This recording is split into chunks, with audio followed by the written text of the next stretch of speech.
اعوذ باللہ من الشیطان الرجیم بسم اللہ الرحمن الرحیم۔ سورہ الفجر مکی۔ قسم ہے فجر کی اور 10 راتوں کی اور جفت اور طاق کی اور رات کی جب وہ رخصت ہو رہی ہو، کیا اس میں کسی صاحب عقل کے لیے کوئی قسم ہے؟ تم نے دیکھا نہیں کہ تمہارے رب نے کیا برتاؤ کیا اونچے ستونوں والے عادے ارم کے ساتھ، جن کی مانند کوئی قوم دنیا کے ملکوں میں پیدا نہیں کی گئی تھی، اور سمود کے ساتھ جنہوں نے وادی میں چٹانیں تراشی تھیں، اور والے فرعون کے ساتھ۔ یہ وہ لوگ تھے جنہوں نے دنیا کے ملکوں میں بڑی سرکشی کی تھی اور ان میں بہت فساد پھیلایا تھا۔ آخرکار تمہارے رب نے ان پر عذاب کا کوڑا برسا دیا۔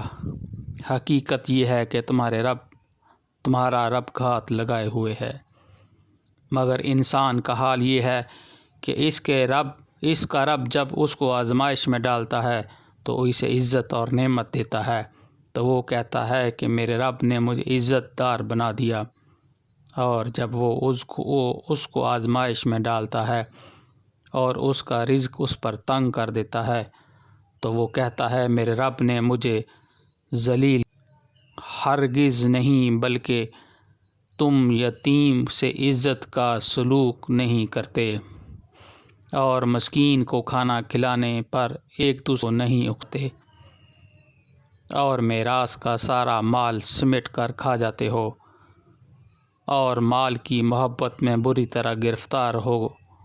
ہرگز نہیں، جب زمین پہ در پہ کوٹ کوٹ کا ریگ زار بنا دی جائے گی اور تمہارا رب جلوہ فرما ہوگا، اس حال میں کہ فرشتے صف در صف کھڑے ہوں گے، اور جہنم اس روز سامنے لے آئی جائے گی۔ اس دن انسان کی سمجھ آئے گی اور اس وقت اس کے سمجھنے کا کیا حاصل؟ وہ کہے گا کاش میں اپنی اس زندگی کے لیے کچھ پیشگی سامان کیا ہوتا۔ پھر اس دن اللہ جو عذاب دے گا ویسا عذاب دینے والا کوئی نہیں، اور اللہ جسے باندھے گا ویسا باندھنے والا کوئی نہیں۔